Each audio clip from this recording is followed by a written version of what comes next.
আসসালামু আলাইকুম। আপনাদের সাথে আছি আমি ফায়াজ রহমান। আজকে আমরা জানব জাভাস্ক্রিপ্টের ডাটা টাইপ সম্পর্কে। জাভাস্ক্রিপ্টে মূলত ৬ ধরনের ডাটা টাইপ রয়েছে। সেগুলো হলো number, boolean, string, object, array আর ডেট। মূলত এই ৬টি ডাটা টাইপ নিয়ে জাভাস্ক্রিপ্ট গঠিত। আমরা যদি এখন একটির পর একটি দেখি এবং এগুলোকে যদি আমরা কমেন্ট আউট করে রাখি, এখন আমরা যদি নাম্বার ডাটা টাইপ সম্পর্কে দেখি, তাহলে আমরা যখন কোনো একটি ভেরিয়েবলের মধ্যে কোনো নাম্বার রাখি তখন সেই ভেরিয়েবলের ডাটা টাইপ হয় নাম্বার। আমরা যদি লেট দিয়ে যদি একটি ভেরিয়েবল ডিক্লেয়ার করি এবং এখানে যদি ভ্যালু দিই 20, এখন আমরা যদি কনসোল লক করে এই ভেরিয়েবলের ডাটা টাইপ দেখতে চাই, তাহলে আমাদের প্রথমে টাইপ অফ ফাংশনটি লিখতে হবে। টাইপ অফ ফাংশনের মধ্যে যে ভেরিয়েবলের ডাটা টাইপ আপনি দেখতে যাচ্ছেন সেই ভেরিয়েবলটি এখানে রাখতে হবে। এখন যদি আমরা সেভ করার পর যদি টার্মিনাল ওপেন করি, টার্মিনাল ওপেন করার পরে যদি আমরা node data types dot JS, node data type dot JS, data type dot JST মূলত হচ্ছে আমাদের ফাইল নেম। এখানে এটি লেখার পর যদি আমরা এন্টার দিই, তাহলে এখানে দেখতে পাচ্ছি নাম্বার। কারণ এই ডাটা টাইপটি হয়েছে নাম্বার ডাটা টাইপ, কারণ আমরা এখানের মধ্যে একটি ইন্টিজার ভ্যালু রেখেছি। আমি যদি এখানের মধ্যে যদি একটি ফ্লোট ভ্যালু রাখি, তাহলে এই ডাটা টাইপটি হবে নাম্বার ডাটা টাইপ। আপনারা এখানে দেখতে পাচ্ছেন এখানে ফ্লোট ভ্যালু রাখার পরও এই ডাটা টাইপটি হচ্ছে নাম্বার ডাটা টাইপ, কারণ এটি একটি নাম্বার প্রোভাইড করছে। এখন আমরা স্ট্রিং ডাটা টাইপ সম্পর্কে জানব। এখন আমরা যদি দুটি ভেরিয়েবল ডিক্লেয়ার করি, একটি যদি নাম্বার টাইপ এবং আরেকটি যদি স্ট্রিং টাইপ ভেরিয়েবল নিই, আমরা জানি কোটেশনের ভিতরে যেই অংশটুকু থাকে সেটি হচ্ছে স্ট্রিং। আমরা যদি দুটি ভেরিয়েবল নিই, একটি যদি নাম্বার টাইপ এবং একটি যদি স্ট্রিং টাইপ নিই, এবং দুটি ভেরিয়েবলকে যদি আমরা যোগ করি প্লাস বি, এবং এটিকে যদি আমরা কনসোল লক করে দেখি এবং এই কনসোল লকের মাধ্যমে যদি আমরা এটির ডাটা টাইপ চেক করি, এখন যদি আমরা node data types dot JS করি, তাহলে আমরা এখানে দেখতে পাচ্ছি স্ট্রিং আসতেছে। এখন আপনারা বলতে পারেন আমরা তো প্রথম যে ভেরিয়েবলটি নিয়েছি সেটি নাম্বার টাইপ, কিন্তু এখানে স্ট্রিং টাইপ আসছে কেন? যখন স্ট্রিং এর সাথে যখন কোনো কিছুর যোগসূত্র হয় তখন সেটি স্ট্রিং এ কনভার্ট করে ফেলে। আমরা যদি এই অংশটুকুর আউটপুট দেখি, এখানে যদি আমরা আউটপুট দেখি,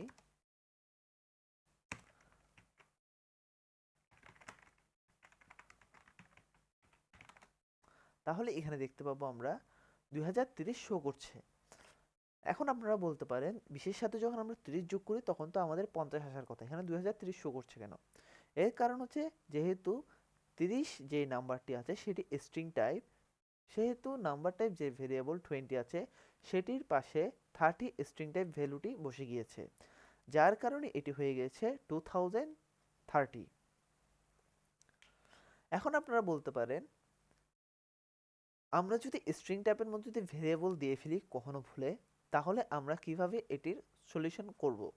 এটির সলিউশন করার জন্য আপনাদের যে স্ট্রিং টাইপ ভ্যালুটি থাকবে তার আগে পার্স ইন্ট নামের একটি ফাংশন ইউজ করতে হবে। আমরা যদি পার্স ইন্ট নামের ফাংশনের মধ্যে যদি আমাদের বি ভেরিয়েবলটি বসিয়ে দিই, কারণ বি ভেরিয়েবলটির মধ্যে কিন্তু স্ট্রিং টাইপ ভ্যালুটি আছে, সেই কারণে আমরা যদি পার্স ইন্টের মধ্যে যদি বি টাইপ ভ্যালুটি বসিয়ে দিই, তাহলে পার্স ইন্ট আপনার স্ট্রিং টাইপ ভ্যালুটিকে নাম্বার টাইপ ভ্যালুতে কনভার্ট করে দিবে। এখন যদি আমরা এটিকে সেভ করে note data types dot JS দেখি, এখন আমরা এখানে দেখতে পাচ্ছি আমাদের এখানে যোগফল এসেছে 50। আপনারা পার্স ইন্ট ফাংশন ব্যবহার করতে পারেন, পার্স ফ্লোট ফাংশন ব্যবহার করতে পারেন। পার্স ইন্ট ফাংশনটি ইন্টিজার ভ্যালু প্রোভাইড করে, পার্স ফ্লোট ফাংশনটি ফ্লোট ভ্যালু প্রোভাইড করে। আমরা যদি এই অংশটিকে কমেন্ট আউট করে দিই এবং এখানের বাকি অংশগুলোকে যদি ক্লিয়ার করে দিই, আমরা এখন নাম্বার ডাটা টাইপ এবং স্ট্রিং ডাটা টাইপ সম্পর্কে জেনেছি। আমরা যদি উপরে যাই তাহলে আমরা এখানে দেখতে পাচ্ছি একটি আছে Boolean data type. Boolean data type কোনগুলো? বুলিয়ান ডেটা টাইপ মূলত দুই ধরনের হয়, এক হচ্ছে ট্রু অথবা ফলস। ট্রু অথবা ফলসের মাধ্যমে আমরা বুলিয়ান ডেটা টাইপ বুঝে থাকি। 0 অথবা 1, এই যে 0 অথবা 1 যে নাম্বারটি আছে এটি মূলত বুলিয়ান ডেটা টাইপ, তার মানে হচ্ছে ট্রু অথবা ফলস। এখন আমরা যদি একটি ভেরিয়েবল ডিক্লেয়ার করি এবং এই ভেরিয়েবলের নাম যদি আমরা দিই ট্রু, এবং আমরা যদি এখন কনসোল লগ করে যদি এই ভেরিয়েবলটিকে যদি চেক করি এবং এখানে যদি আমরা যদি note data types dot JS দিই, তাহলে এখানে দেখতে পাচ্ছি আমাদের প্রিন্ট হয়েছে থ্রু, কারণ আমরা এখানে এ ইকুয়াল থ্রু দিয়েছি। এখন যদি আমরা যদি কনসোল লগ করে যদি এটি ডেটা টাইপস চেক করি এবং এখানে যদি আমরা যদি নোট টাইপস ডট জেএস দেখি, তাহলে এখানে আপনারা দেখতে পাবেন বুলিয়ান।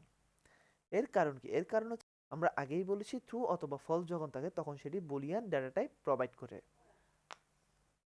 আপনারা যদি এর মান যদি ফলস দেন তাহলেও এটি বুলিয়ান ডেটা টাইপ প্রোভাইড করবে। দেখুন এখানে ফলস দেওয়ার পরেও এখানে ডেটা টাইপ বুলিয়ান এসেছে। আমরা যদি এই অংশটিকে কমেন্ট আউট করে যদি আমরা যদি এখন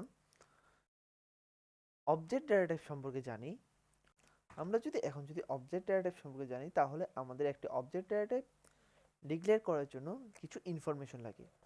আমরা যখন কোনো কিছুর ইনফরমেশন একটি সেকেন্ড ব্র্যাকেটের ভিতর স্টোর করি তখন সেটিকে অবজেক্ট ডেটা টাইপ বলে।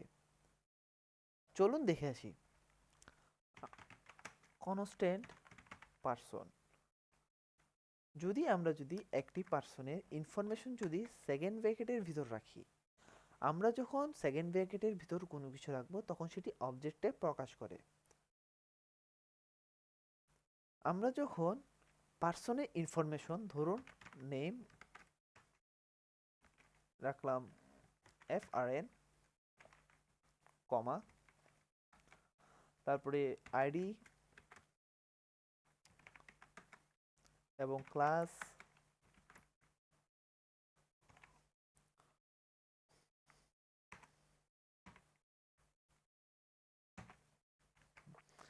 এভাবেই মূলত একটি অবজেক্ট ক্রিয়েট করা যায়।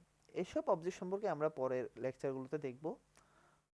যখন এরকম একটা অবজেক্ট ক্রিয়েট করব তখন এটিকে অবজেক্ট ডেটা টাইপ বলে।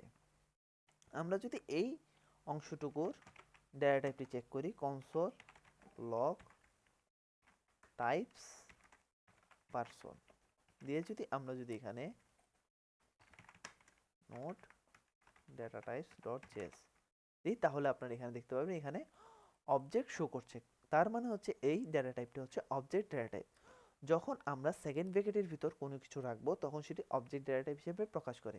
আপনারা এখন আপাতত অবজেক্ট সম্পর্কে এতটুকুই জানুন, আমরা পরবর্তী লেকচারগুলোতে বিস্তারিতভাবে অবজেক্ট সম্পর্কে আলোচনা করব। এখন যদি আমরা অ্যারে দেখি, আমরা যদি একটি অ্যারে ডিক্লেয়ার করি,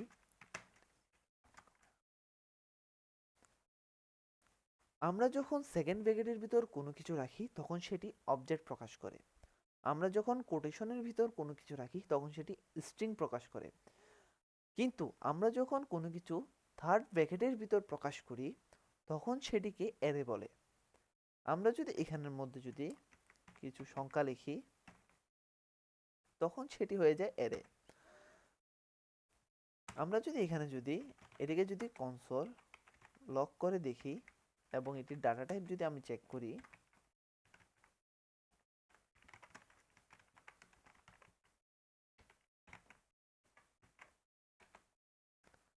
তাহলে এটি দেখতে পাচ্ছেন এটি কিন্তু অবজেক্ট ডেটা টাইপ প্রোভাইড করছে। এখন আপনাদের মনে প্রশ্ন আসতে পারে, আপনি যেরকম বলেছিলেন অ্যারে একটি অ্যারে ডেটা টাইপ, তাহলে এখানে অবজেক্ট শো করছে কেন? এখানে অবজেক্ট শো করার কারণ হচ্ছে অ্যারে এক ধরনের অবজেক্ট ডেটা টাইপ, কিন্তু অ্যারে ডেটা টাইপ চেক করার জন্য আমরা টাইপ অফ ফাংশনটি ইউজ করি না। আমরা যখন অ্যারে ডেটা টাইপটি চেক করি তখন আমাদের ইউজ করতে হয় অ্যারে ডট ইস অ্যারে যে ফাংশনটি আছে এটি। ইস অ্যারে ফাংশনের মধ্যে যখন আপনি অ্যারের ভেরিয়েবলটি দিবেন এবং এখানে যদি আমরা এখন নোট ডাটা টাইপ জেএস দিই এবং এখানে যদি দেখি তাহলে এখানে দেখতে পাচ্ছেন থ্রু প্রোভাইড করছে। থ্রু মানে হচ্ছে এটি একটি অ্যারে ডেটা টাইপ। এখন যদি আপনি বলতে পারেন এটি যে অ্যারে ডেটা টাইপ, এটা তো অন্য জায়গায় থ্রো শো করতে পারতো না। আপনি যদি এখন যদি এই জায়গাটাকে যদি আপনি যদি একটি ইন্টিজার ভ্যালু প্রোভাইড করেন তাহলে এখানে কিন্তু ফলস প্রোভাইড করবে আপনাকে। এখানে যদি দেখেন তাহলে দেখতে পাচ্ছেন এখানে ফলস দিচ্ছে, কারণ এই ভেরিয়েবলটি একটি নাম্বার ডেটা টাইপ, এটি কিন্তু অ্যারে ডেটা টাইপ না। আপনি যদি এখানে যদি একটি স্ট্রিংও দেন তাহলে এখানে ফলস প্রোভাইড করবে। দেখছেন এখানে কিন্তু ফলস প্রোভাইড করেছে। এর কারণ হচ্ছে যখন আমরা অ্যারে ডেটা টাইপ চেক করব তখন আমাদের ইউজ করতে হবে ইজ অ্যারে ফাংশনটি।